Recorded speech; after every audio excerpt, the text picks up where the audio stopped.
அனைவருக்கும் வணக்கங்கள். இந்த வீடியோவை நீங்க கடைசி வரைக்கும் பாருங்க. இதுக்கெல்லாம் வீடியோவா அப்படின்னு நினைக்காதீங்க. கழுவுறதுக்கு இந்த மரக்கட்டை பிரஷ் வச்சு தேய்ச்சி கைதான் வலி கண்டுடிச்சு. அதே மாதிரி குனிஞ்சு தேய்க்கும் போது என் முதுகெல்லாம் வலிக்க ஆரம்பிச்சது. இப்பதான் இந்த பிரஷ் உள்ளது தெரியுமொன்று. 2024 சுகி டூ வாங்கிட்டு வந்து நின்னுக்கிட்டு தேய்ச்சு கழுவினேன்.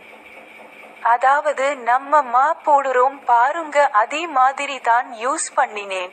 இது பயனுள்ளதா இருக்கு. நீங்களும் இது போல வாங்கி பயன்படுத்துங்க. கை கால் வலி இடுப்பு வலி இல்லாம நீங்க தேங்க உங்களுக்கு தெரிஞ்சு இருக்கலாம். ஆனா எனக்கு தெரியாம இருந்திருக்கு இதுவரைக்கும். அதனாலதான் இந்த வீடியோ போடுறேன்.